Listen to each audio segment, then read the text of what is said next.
So welcome to each of you to today's session of Gems from the Wisdom Traditions. And we're taking up this week as we come to the end of the year and we come to a point in the natural cycle of drawing inward a bit, becoming more reflective, to the topic of deep listening. Our speaker today is one whom I don't know very well personally, and I think I'm going to let him tell you a little bit more about his background.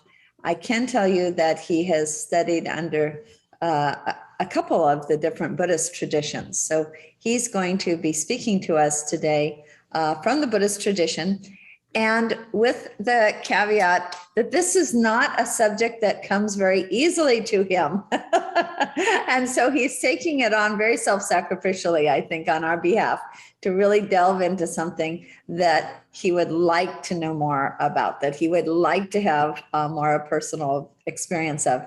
And to me, that really represents the spirit of this gathering. It's one of lifelong learning, one in which each of us is seeking to have greater and greater understanding by understanding this perspective of others and many others, and being able to look at all of these different topics that we take up under one type of understanding from the speaker, and then bringing all of our different perspectives to it as we then consider it collectively. So I'll now hand it over to Bob Buss. Okay, thank you. Just a little background on myself, I guess. I'm retired now, but I worked over 35 years at the Hawaii Council for the Humanities, which is part of the National Endowment for the Humanities. There's a state council in every state and territory. And there I was the executive director, and before that, the program officer. We started a program called History Day in the schools, grades 6 through 12, where students can do history through doing displays or essays or performances or documentaries. So I worked with a lot of organizations and schools on the public humanities, which generally are philosophy, history, literature and languages, study of religion. And that's my background. I have a degree in philosophy, and I used to teach world religions before I came to the Hawaii Council for the Humanities. In terms of Buddhism, I've mainly practiced within the Sambo Kyodan tradition, which is from Japan. And it's an interesting tradition, and you kind of see where I'm coming from in the tradition. It's a lay tradition, so there are no monks. Even our teachers are lay teachers. So we generally have work or have had work as part of our practice as well as our spiritual practice.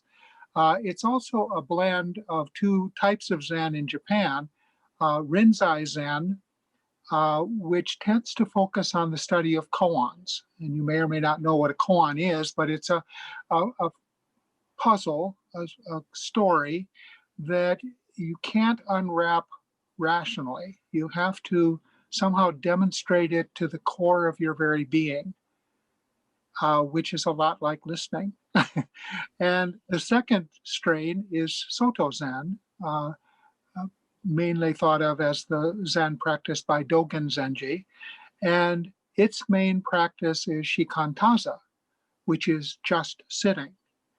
And that has a certain kind of quiet listening element to it as well. So that's the tradition in which I practiced.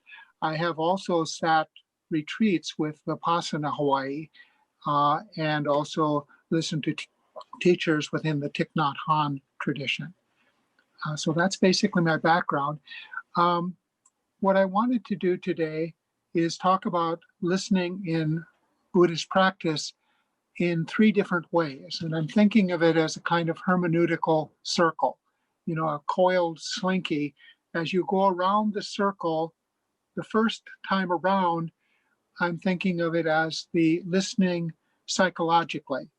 And mainly I'll be talking about the precept of right speech.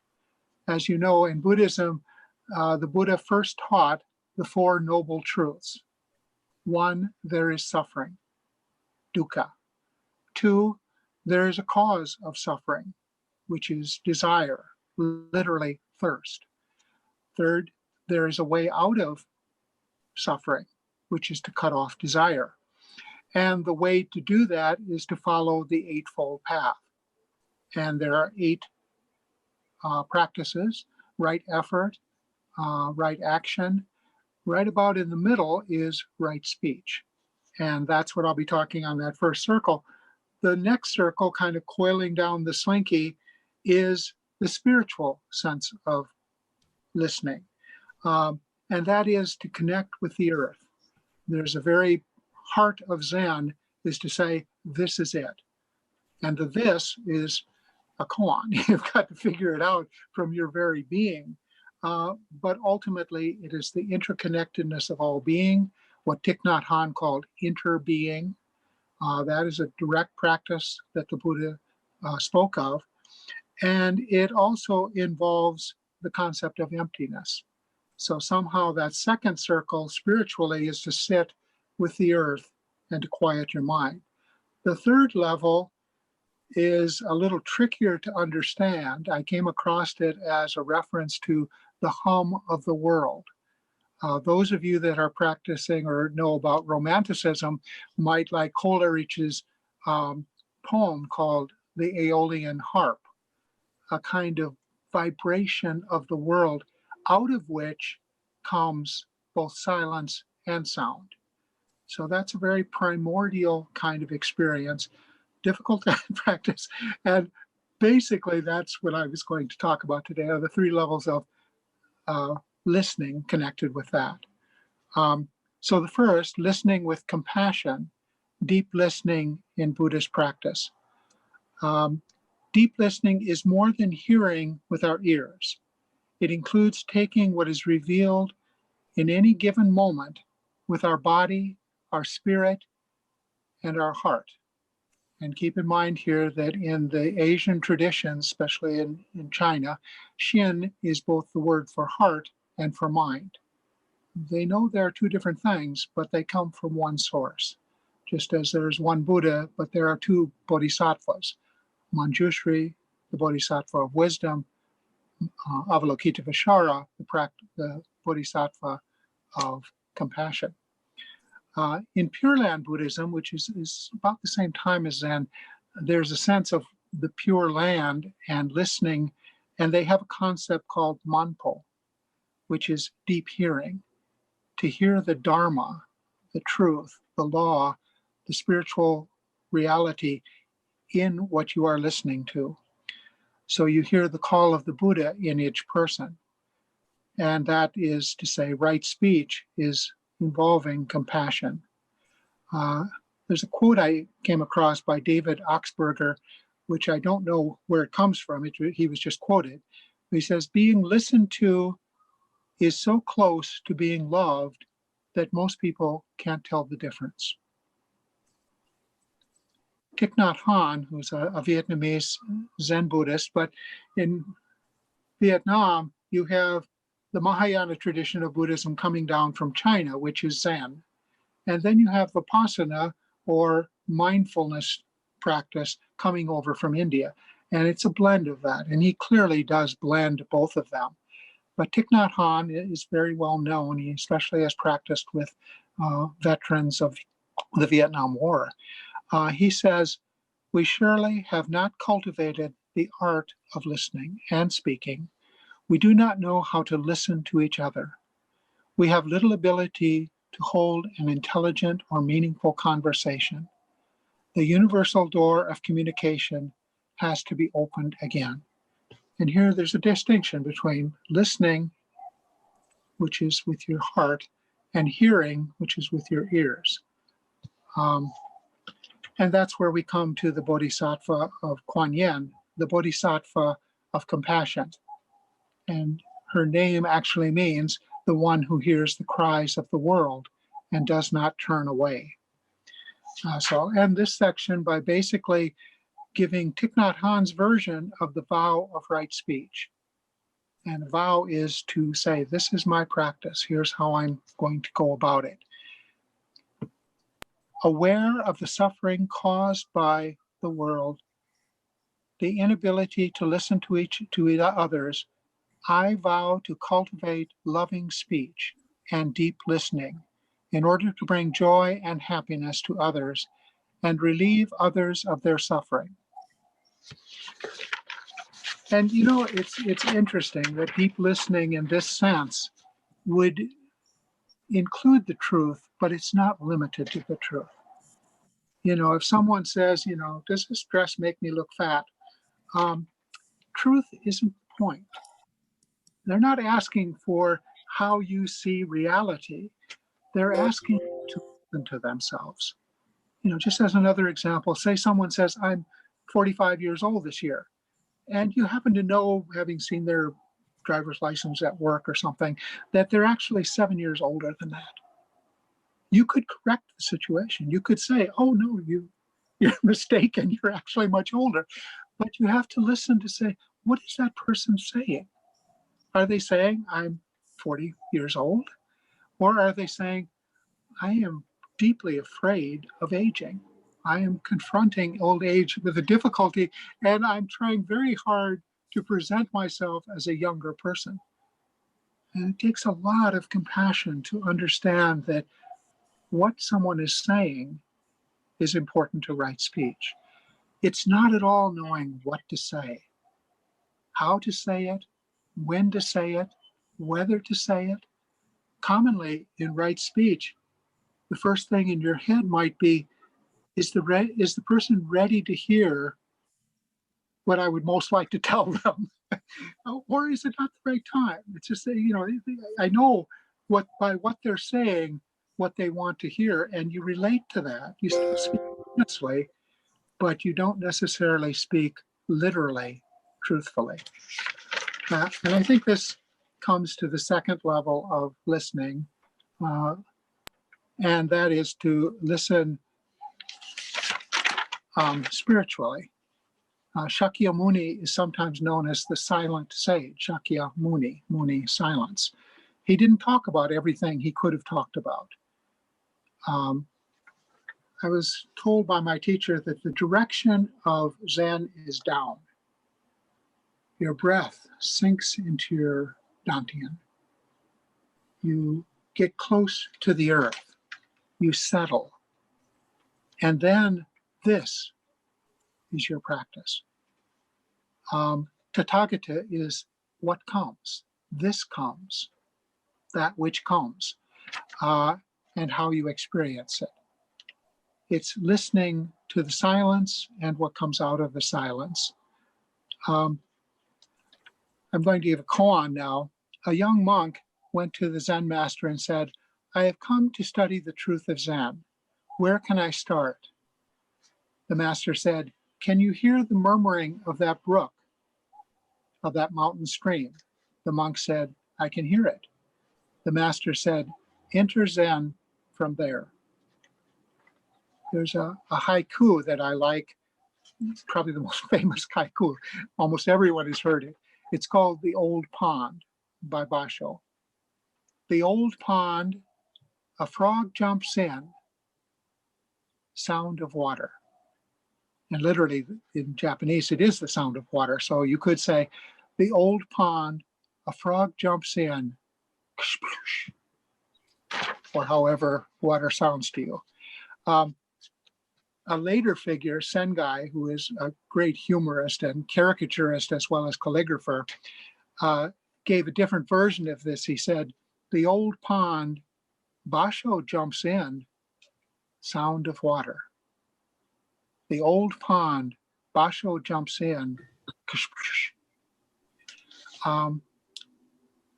no separation is part of Zen.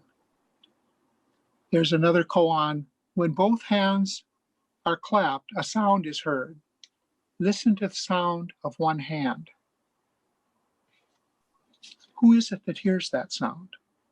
When you don't use words, who hears? And that's sort of that sense of practicing with the sound, but also the silence. And the last part I'm going to talk about, which is much harder to talk about, so I won't say as much about it, is listening and the gate of non-dualism. And I'm going to present this by an example from the Vimalakirti Sutra. Vimalakirti was a great layman and known throughout India at the time of the Buddha as one of the most direct understanders of the Dharma.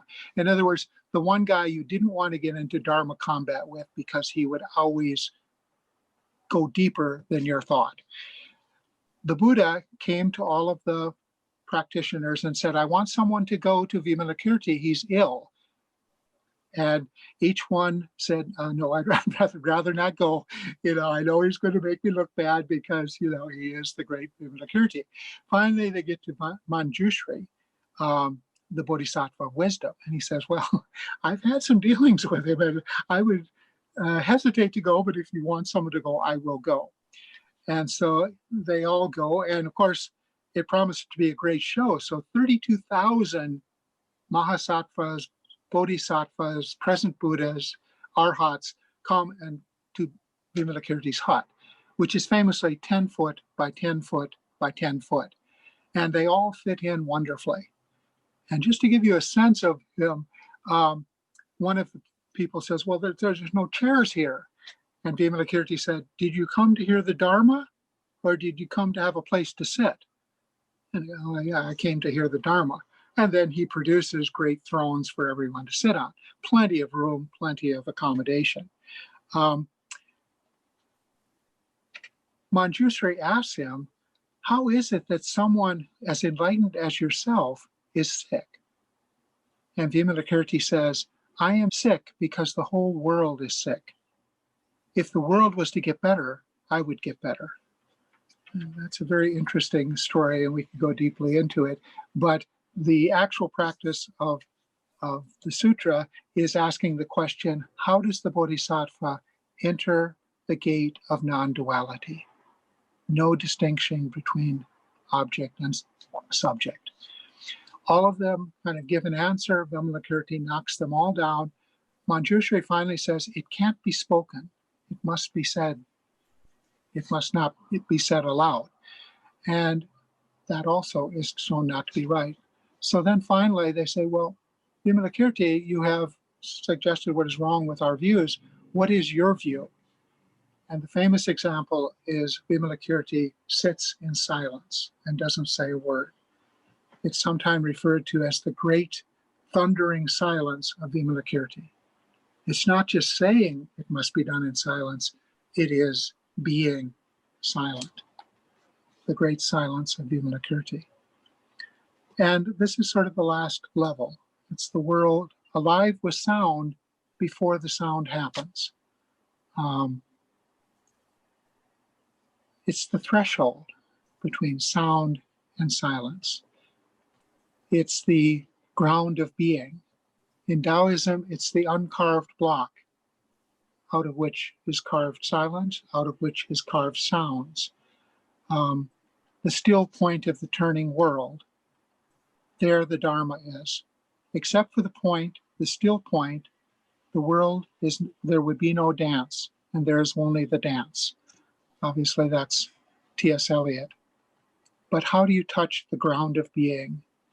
How do you let go of everything to hear that final level? So that's my presentation from a touch of right speech, a touch of sitting with the earth in silence, and a touch of something else, the hum of the world. So I just have a little phone. So speak up any questions you have or comments or points you'd like to talk more about. And Renee, maybe you could call on people if I don't see them. Yes, I certainly will. Oh, gosh, I just want to begin by thanking you so much. We've been able to hear your really insightful questions and comments over the last year or so that you've been attending, and to now be able to hear you present. It was such a treat, such a pleasure. Thank you so much. In 20 minutes, 15, 20 minutes. Incredible. I think I'm still taking it in, and maybe somebody else is ready to make a comment or ask a question. If nobody's jumping in, I wonder, Bob, if you wouldn't mind if I just complete Thich Nhat Hanh's quote, because I keep it up on the wall as a daily reminder. He goes on to say, knowing that words can create happiness or suffering, I am determined to learn to speak truthfully with words that inspire confidence, joy, and hope. I will not spread news that I don't know to be certain, and will not criticize or condemn things of which I am not sure. I will refrain from uttering words that can cause division or discord, or words that can cause the family or the community to break.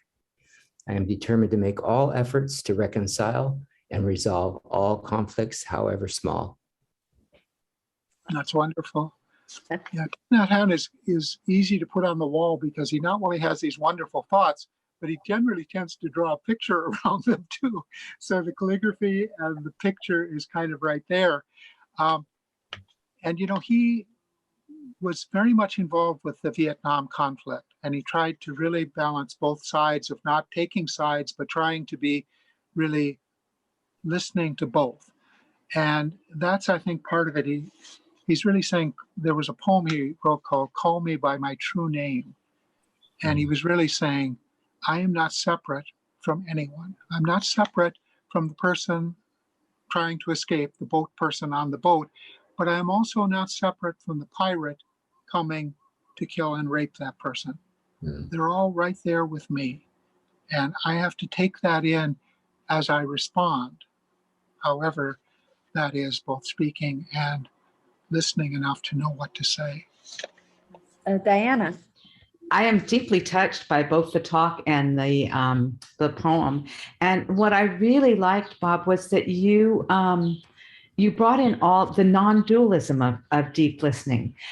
You talked about listening to the depths, and then the spiritual listening that we do inside of ourselves.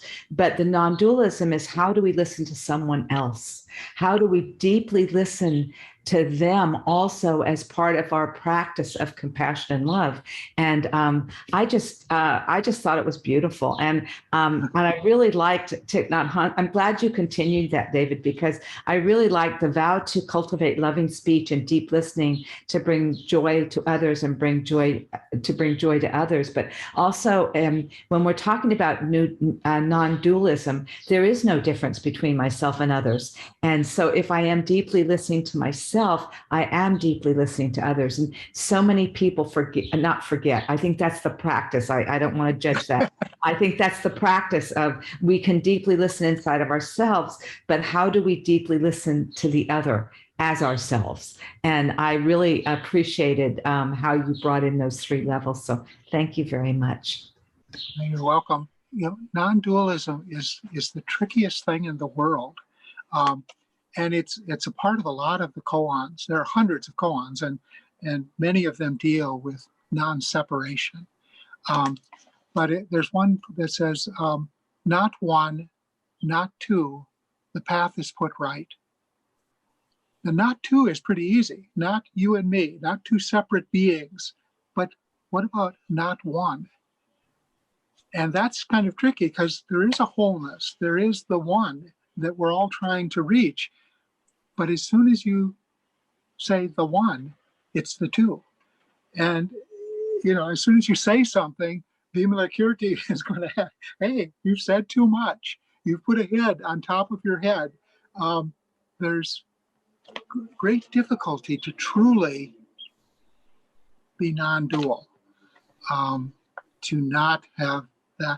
And especially, there's nothing wrong with language, but language works the way it works. We can be free of it.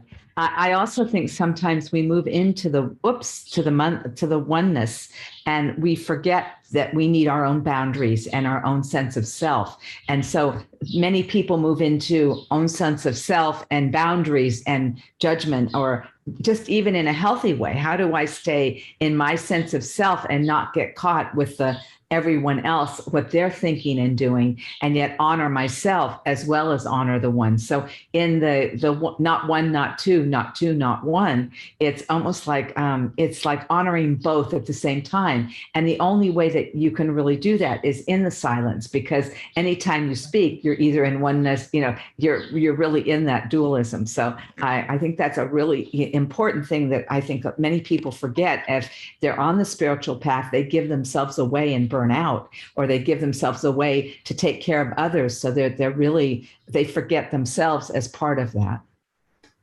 Yeah, and it's a very tricky kind of thing. And one of the things I think that is probably hardest for most people to understand about Buddhism, there are three truths of Buddhism. There's suffering, there's impermanence, and then there's that middle one of no self. And what you've just said is, well, I want to know my true self, my true home. But self as a separate thing doesn't exist. You can talk about, I have a wonderful wife. Well, that's good, good for you. And it is a wonderful thing. But if I think of her, then there's something lost, because the oneness of our relationship is not separate. So no self means no separate self, no self outside of dualism. That's a tricky thing. And again, that's why, Dogen Zenji said, all of life is a koan. The practice of your life is a koan. Right speech is constant. It's not like you go around this circle and get down to ultimate uncarved block oneness. It's still about right speech and right action and right livelihood.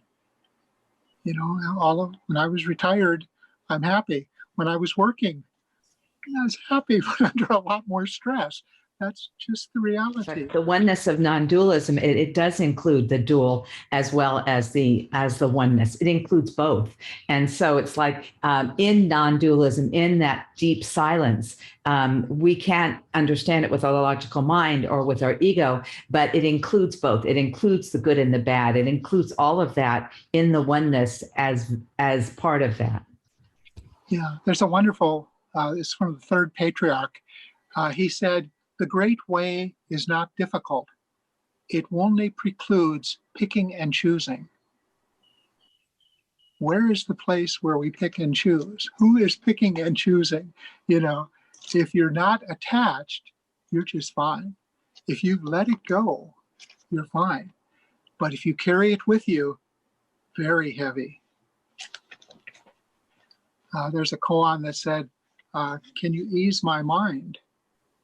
And the person said, well, I've tried very hard. I can't find my mind. And the master said, well, there it is. It's at ease. Cliff, did you have a question for Bob or the rest of us? Yeah, I had a question for Bob. Thank you so much, Bob, for a wonderful talk. Very intuitive, super intuitive. I was thinking that, sometimes we hear that we have blinders on our eyes. I was thinking we could also have blinders on our ears in the sense that sometimes when I'm rushing around and I tell myself to kind of slow down, I can hear a lot better. And so I was wondering if you had any thoughts on deep listening and our relationship to time. Wow. Being and time and being. It's interesting what you first mentioned about seeing, because I think we do have an automatic way of seeing as our primary way of attaching to the world. But it's very hard for us not to see what's out there. We see it, and it's kind of us going to the world. Hearing much more comes to us if we're attentive to it. And attention is probably the whole heart of Buddhist practice. To be attentive enough to hear and not say, oh, I like the sound of the bird, the thrush singing in the wind. I don't like that radio playing next door. I mean, when we sit in Zen retreat, the Jisha is keeping everyone happy, and if someone will come and say, that they're making too much noise next door, they're running a buzzsaw, and I'm trying to meditate, and you're going, well, the buzzsaw is part of your meditation. I'm sorry, but that's what comes. That's the Tathagata. You got a buzzsaw cracking down on limbs of trees, and that's partly what's involved with that. Dogen Zenji, in a talk called Being Time, Uji, says that being and time are not separate. Here, now, which is Thich Nhat Hanh's way of saying it, is where we are. This very place is the lotus land. This very body, the Buddha. Ginjo Koan, it's our whole practice to come to see what that means. But that sense of there being no time other than this time, there being no place other than this place. And of course, this place includes everything. That's the interpenetration of all beings. The image in Buddhism, which also is in Hinduism, I think, the net of Indra, where a net has a small mirror at each interstice that reflects every other mirror. That's our condition. I am not separate from the boat person, but I'm not separate from the pirate. I'm not separate from the Vietnamese, the American soldier. I'm not separate from any of them. And I'm not separate in time and space. Past Buddha, present Buddha, future Buddha sit with me right now. Again, Genjo Koan, it's not that I understand any of this. And as a matter of fact, the more I understand it, the worse off I am. In the sense that, what does it mean to me in my deepest practice to be at one, to be connected with all, to be non-dual? But being in time, if there are abstractions, get in the way. I have a kind of a question. It's actually something I've always, as long as I've known of it, thought of as almost like a koan. Not that I understand what a koan is at all. That's good.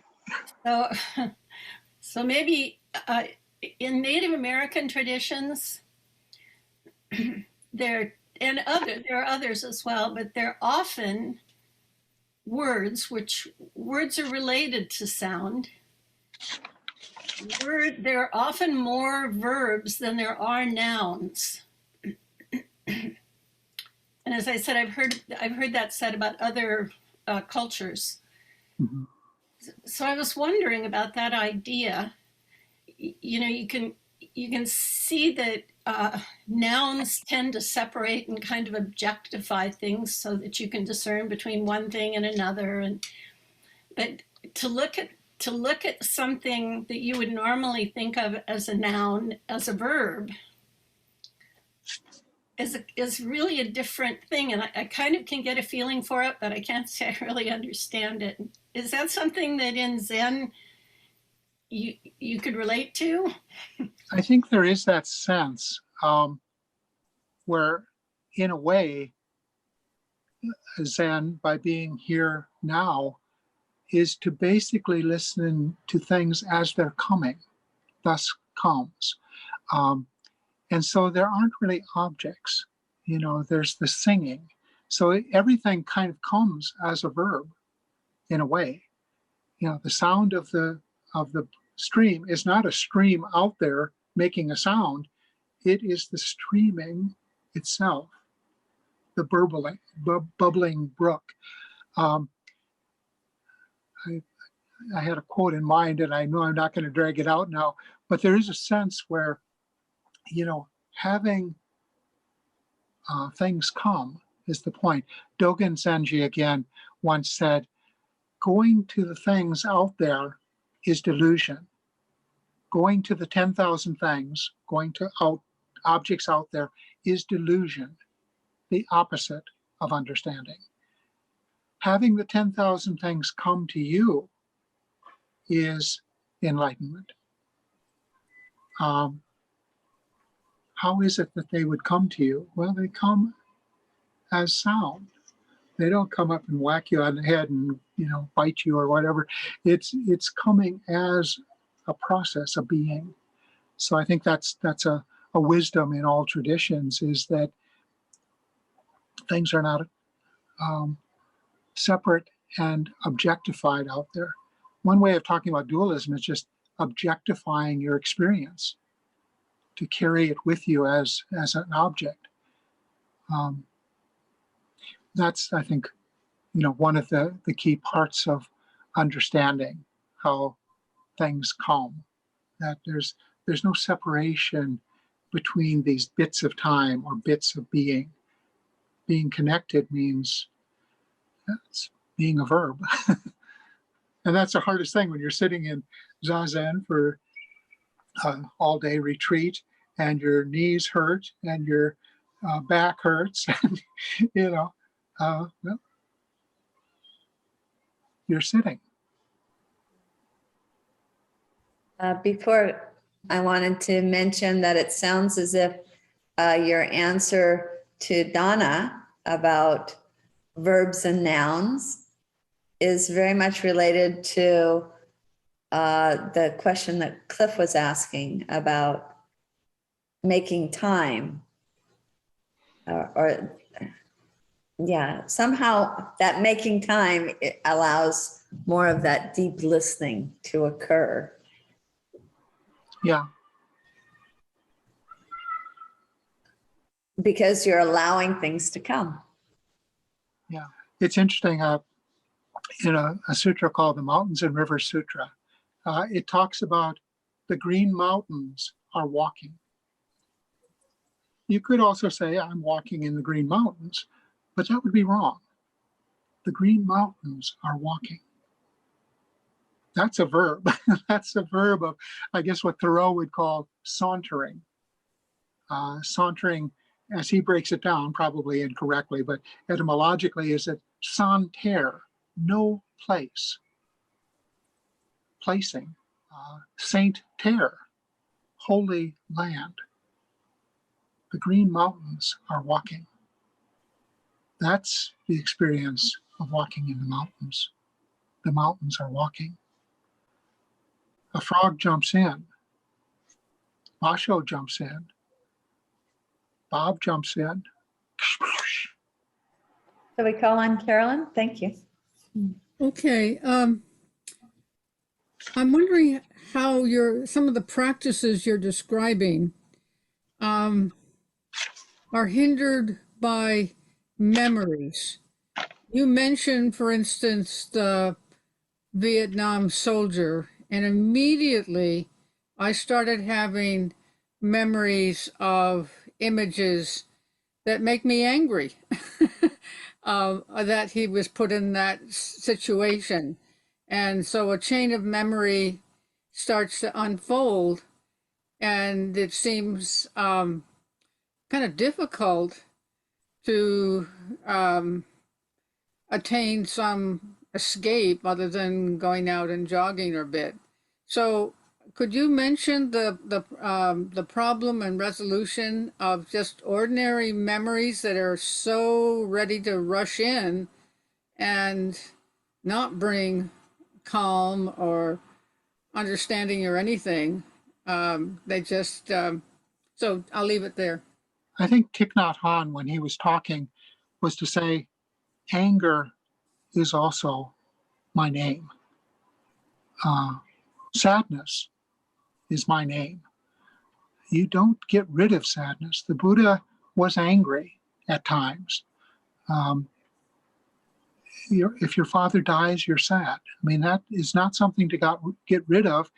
And it's also not something to hold on to so tightly that you're experiencing something else. How long can you be angry Well, if you're just talking about the emotion of angry, it's probably about 15 seconds. I mean, anger comes pretty quickly, and you can keep feeding it. Which wolf do you want to feed in this story? But the idea is you got to keep it going, and you can keep it going for 20 years. That's kind of the situation, I think, that's there. There's nothing wrong with anger. There's nothing wrong with sadness. But if you know, Thich Nhat Hanh's experience was people were coming to him saying, you know, I have great guilt about what I did in Vietnam. How do I practice? And he gave them the practice. He said, sit this way, hold your spine straight, your shoulders over your nose over your belly button, you know, keep your back straight. I mean, he gave the practice of Zazen and then said, count to 10 and continue counting. Focus on your breath. And, you know, guilt is not going to go away quickly. Memories are not going to go away quickly. Kuan Yin is the bodhisattva that hears the cries of the world and doesn't turn away. So I'll answer your question a little bit by focusing on how do you practice listening for Kuan Yin. She says, with all our attention and open-heartedness, we will sit and listen without any prejudice. We will sit and listen without judging or reacting. We will sit and listen in order to understand. We will sit and listen so attentively that we will be able to hear what the other person is saying and also what the other person is leaving unsaid.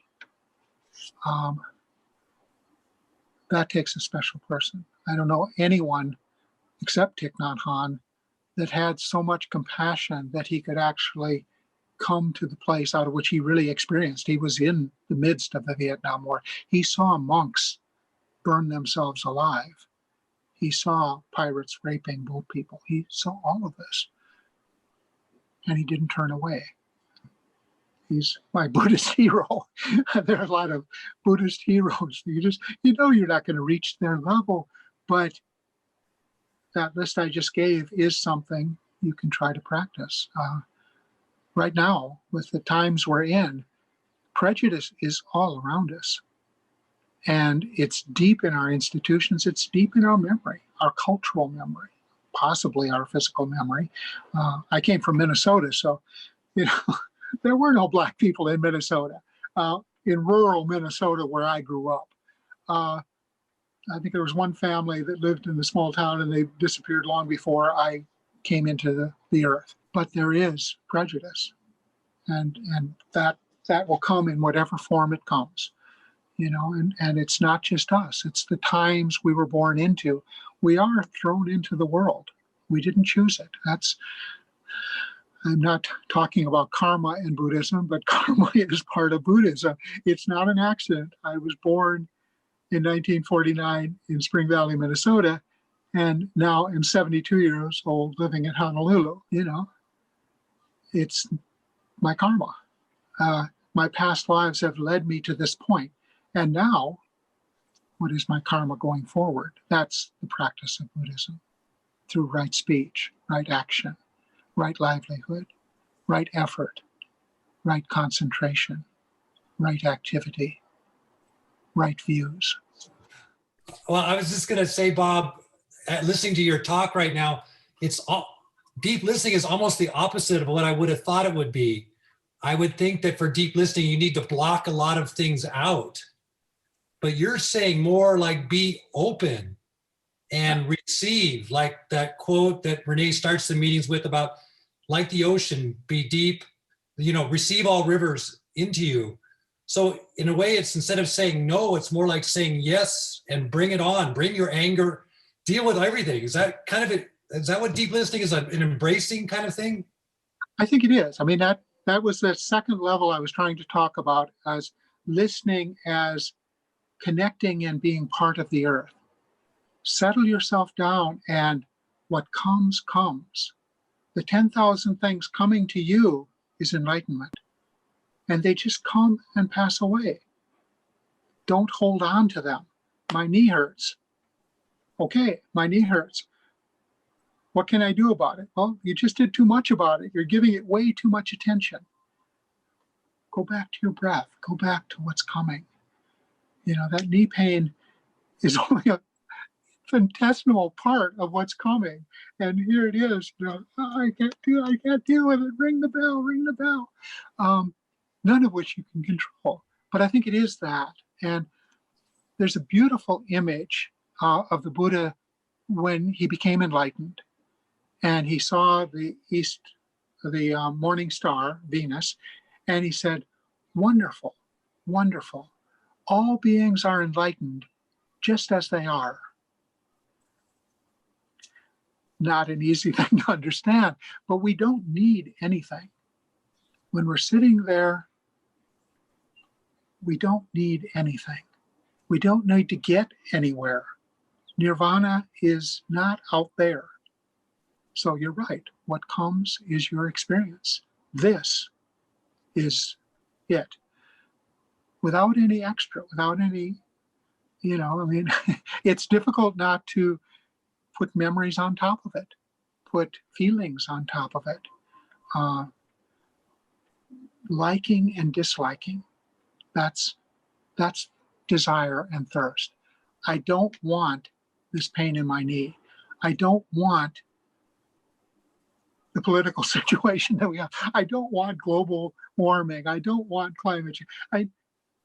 That's the world we're in. And then what do? Well, there's a mindful way of doing things. But there's a wonderful story of the Buddha after he went out and got his disciples. And the first sermon he gave was at the deer park. And it said that as he gave his talk, 2 deer approached, knelt down, and raised their ears. And I think it's a beautiful image. The deer symbolize the act of listening, a subtle way of being present in the moment. Their perked up ears represent attentiveness. Their kneeling bodies represent attention and relaxation. That's how we should come. Then what's coming? They don't know what he's going to say. They may not even understand his words because he's not speaking deer. But that's another way to look at it. So I think you're exactly right. I mean, don't carry it with you, let it go, but don't resist it. It is all things coming in. It's not blanking everything out. And I think that's that sense of the world out of which sound and silence both come. I really like what Suzuki Roshi says around this, is that our minds are supposed to secrete thoughts, and that's what it does.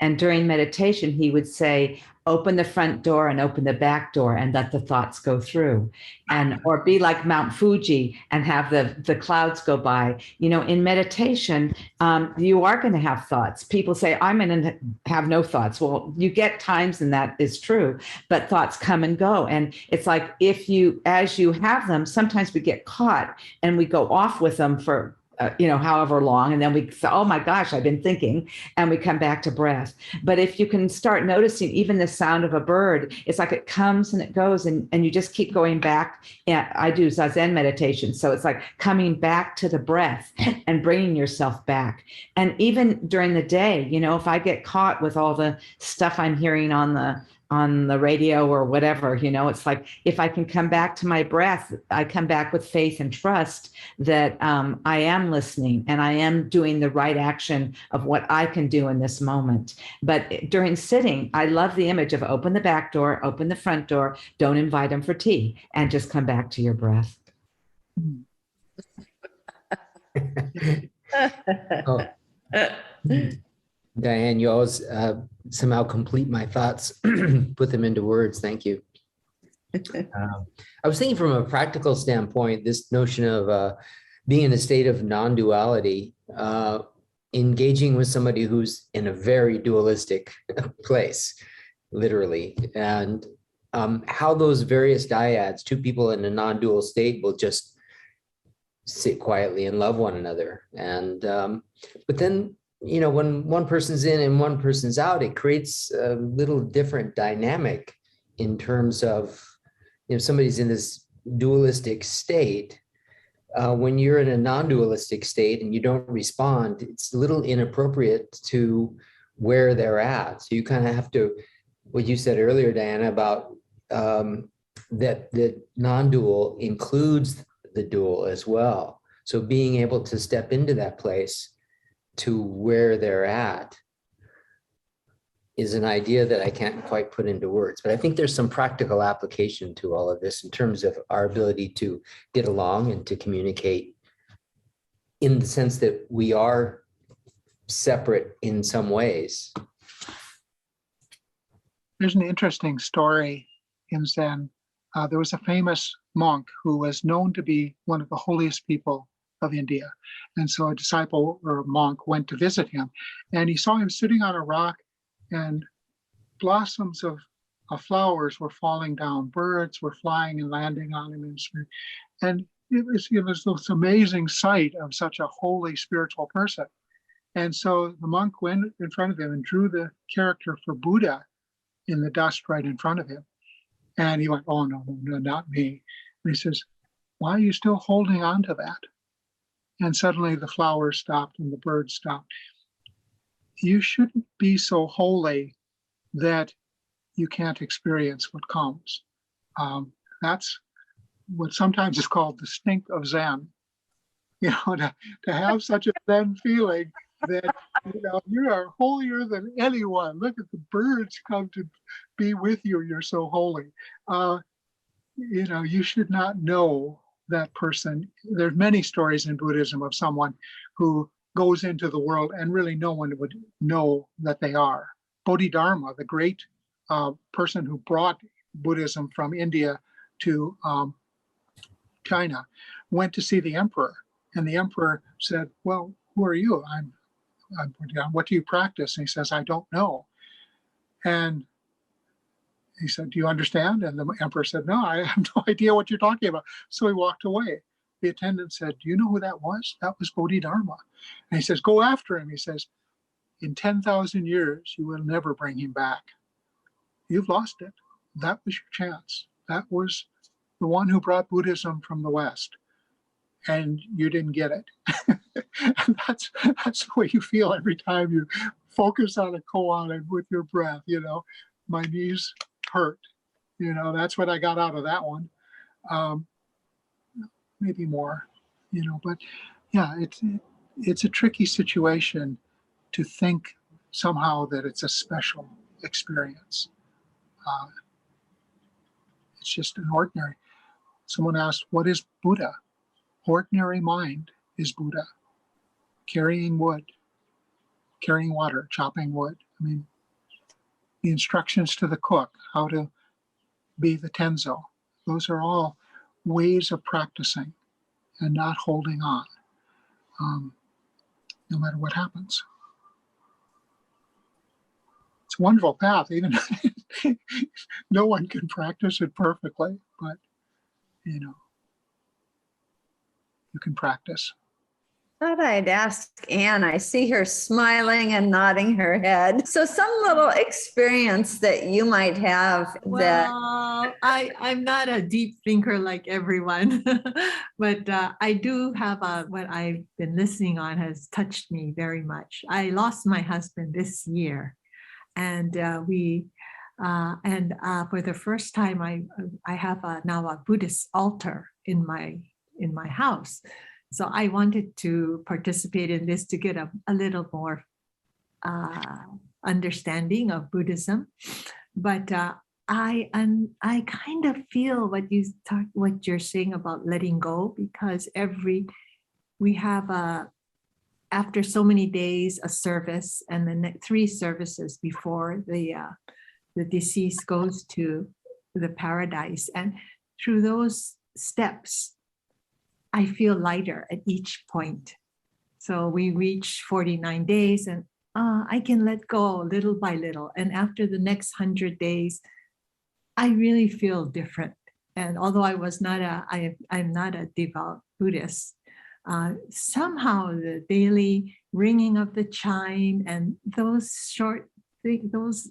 things have helped me to let go Yeah. and feel much lighter. So I can, and thank you very much, Oh. everyone, Bob. Rituals are meant to do that. Rituals help you go through that. The ringing of the bell is a complete action, and it's easy to let it go because it'll slowly go off by itself. You can just listen to it, and don't worry about it. Suzuki Roshi from San Francisco Zendo was once asked, "What if you're not a Buddhist? Don't you worry about the Buddhist on the altar up there?" And he said, "I don't worry about that statue. I don't worry about the Buddha out there. I worry about the Buddha that's in your head as you bow. What image of the Buddha are you carrying with you? What specialness to the Buddha are you thinking of?" Because the Buddha was not a god. The Buddha was not a holy person. The Buddha was an ordinary person who reached enlightenment. And all of us can reach that state. That's one understanding of Buddhism. If you think he's a holy man, then you have to think of yourself as holy too. And then, you're a queen like all women are queens, or all cats are queens. Everyone is holy. And that's good too. But usually we don't think everyone's holy, it's just me. So I feel that the altar is more for me than for the deceased. Yeah. And really, it's there to help you. Thank All you. things are there to help you. Yeah. So the rituals, bowing, it's a wonder, the deep bows, and then you lift your hands over your head as though you're lifting the cares of the world over your head. I mean, you're lifting the feet of the Buddha. I've heard many ways of expressing that lifting and deep bowing, but they're all meant for you. There's nothing over there that you're bowing to. That would be the noun. The verb, completely bowing. I have one little quote that I wanted to end with. This is from Annie Dillard, not necessarily a Buddhist, and it's from a book she wrote called In Teaching a Stone to Talk. At a certain point, you say to the woods, to the sea, to the mountains, the world, "Now I am ready. Now I will stop and be wholly attentive." You empty yourself and wait, listening. After a time, you hear it. There is nothing there. You feel the world's word as attention, a hum, a single chorused note everywhere the same. This is it, the hum of silence.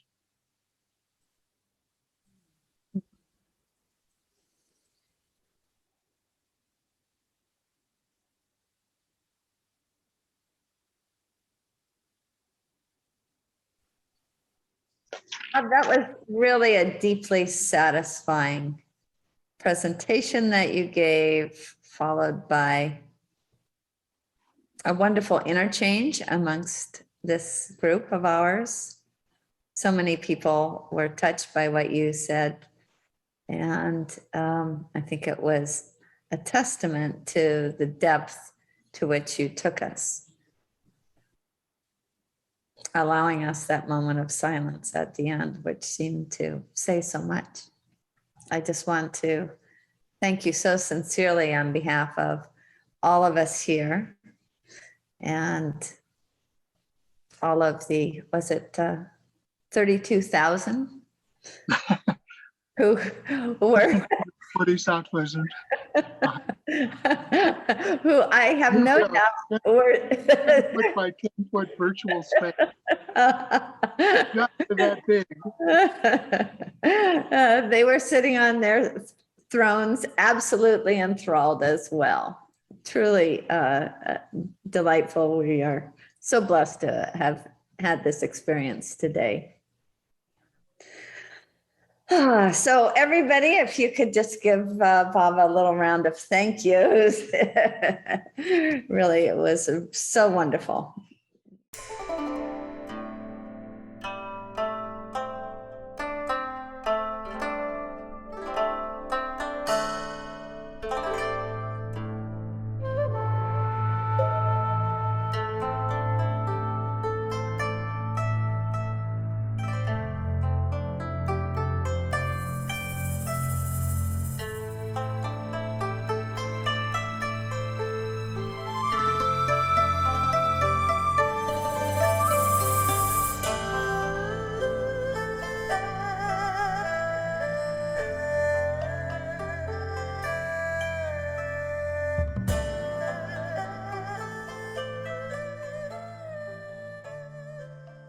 you.